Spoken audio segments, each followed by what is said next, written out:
M Q M ایک plate form جی 1984 میں ایک سیاسی جماعت بنی مہاجر قومی موومنٹ کے نام سے. پھر اس میں جناب پہلی بار اس میں علیحدگی ہوئی, کچھ لوگ اس پارٹی کو چھوڑ کر چلے گئے 91 میں, جس میں آفاق احمد صاحب, عامر خان اور دیگر لوگ شامل تھے.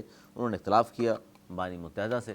اس کے بعد ہم نے دیکھا کہ ایم کیو ایم کا نام تبدیل ہو گیا 96-97 میں, متحدہ قومی موومنٹ بن گئی. پھر 2016 کے بعد ایم کیو ایم کا متحدہ قومی موومنٹ سے متحدہ قومی موومنٹ پاکستان ہو گئی. اب وہی پارٹی اس وقت موجود ہے, لیکن وہ ایم کیو ایم دوسری جو ہے جو آفاق احمد صاحب کی ہے, یعنی کہ مہاجر قومی موومنٹ, ان کے پاس ہے. اچھا, پاکستان میں یہ دونوں ایم کیو ایم موجود ہیں. اب لندن کی فی الحال ہم بات نہیں کر رہے بانی متحدہ, کیونکہ ان کی اپنی ظاہر ہے کوئی رجسٹرڈ پارٹی اس وقت نہیں ہے. اسی پارٹی کے ظاہر وہ سب کچھ تھے جو آج انہوں نے اپنے قائد کو جو ہے مائنس کیا.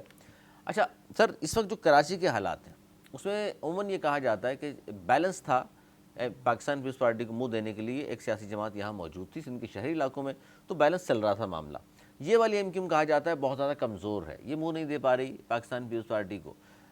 آفاق احمد صاحب کی سیاست 35 سال کی, آپ نہیں سمجھتے کہ یہ وقت آ گیا ہے یہ سارے دھڑے اگر ایک ہو جائیں یا کر دیے جائیں تو پھر ایک مضبوط قیادت یہاں سے ہمیں نظر آئے گی, پارٹی نظر آئے گی, اور پیپلز پارٹی کا پھر سندھ کے شہری علاقوں میں جو اس وقت بڑھتا ہوا اثر و رسوخ ہے, ظاہر ہے وہ کسی وجہ سے بھی بڑھ رہا ہو, ان کی گورنمنٹ بھی ہے, وہ کام بھی شاید کر رہے ہوں گے اس لیے بڑھ رہا ہوگا, یا لوگوں کے پاس چوائس نہیں اس لیے جا رہے ہوں گے, پھر وہ کم ہو جائے گا اور بیلنس ہو جائے گا اس صوبہ. آپ کیا کہتے ہیں؟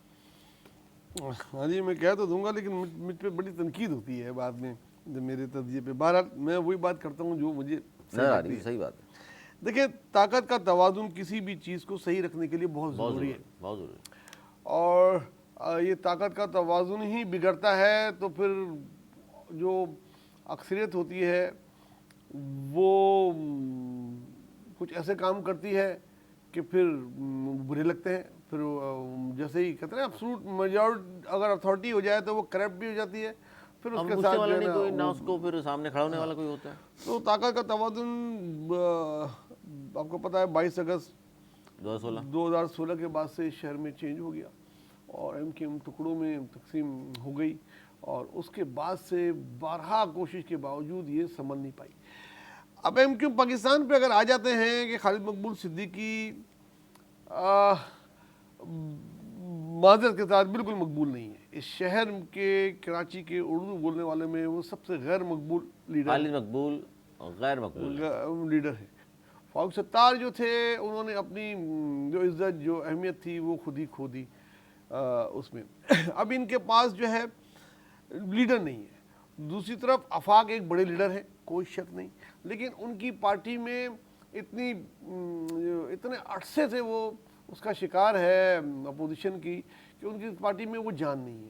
تو لیڈر اگر وہاں سے اٹھ کے اس طرف آ جائے تو ایم کیو پاکستان میں, تو ایم کیو پاکستان میں سب تجزیہ نگار, میں نہیں بولتا آخر, آپ سب تجزیہ نگار یہ کہتے ہیں کہ ایک جان بڑھ سکتی ہے, لیکن وہ ایک نہیں ہو رہے اس کو. حالانکہ اگر میں اپنے ذاتی وہ کہوں تو ان کو اچھا, اس میں قدر کلامی ایک دو کوششیں ہوئی تھیں جب گورنر صاحب چل کر گئے آفاق احمد صاحب کے پاس, خالد مقبول صدیقی صاحب بھی گئے تھے آفاق احمد صاحب کا چل کے, اس وقت یہ بات ہو رہی تھی کہ ساتھ چلنے کی, تو اس وقت آفاق احمد صاحب نے ظاہر ہے ہاں نہیں کی, جواب نہیں دیا یا منع کر دیا. تو اب بھی کیا کوششیں ہو سکتی ہیں اور یہ حق میں بہتر ہے سندھ کے شہری علاقوں کے لیے؟ دیکھیں, اس وقت آفاق صاحب اگر تھوڑی لچک دکھاتے تو آج صورتحال الگ ہوتی. میں یہ سمجھتا ہوں کہ اتنے سارے ایم این اے کا اگر لیڈر آفاق صاحب ہوتے تو وہ بہت اچھی نیگوسیشن کر سکتے تھے, ٹھیک ہے, اور وہ خالد مقبول نہیں کر پاتے. ادھر مصطفیٰ کمال اور خالد مقبول کی بارہا کوشش کے باوجود حقیقت یہ ہے کہ ان کی کوارڈینیشن نہیں ہو پائی. ان کی کوئی پرسنل مسئلہ ہے یا ایکو کا مسئلہ ہے, جو بھی ہے, مگر وہ اتنا واضح ہے کہ یہ کوئی ایسی بات نہیں کر رہا کہ جو کسی کو ناگوار گزرے. یہ حقیقت کو ماننا ہی چاہیے.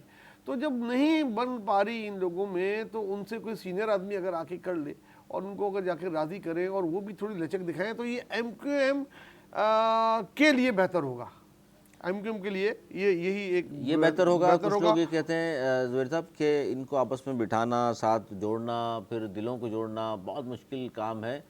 پھر اس سے بہتر ہے کہ پھر آپ کسی کو کہہ دیں کہ بس جی تو آپ کو اجازت ہے اور بات ختم ہو جائے گی. دیکھیں, یہ بات جو آپ نے کی ہے میں اس کو ذرا کھل کے کرنے کی کوشش کرتا ہوں. تو پھر بھی ضرورت پڑے گی کہ کسی کو ملانے کی. دیکھیں,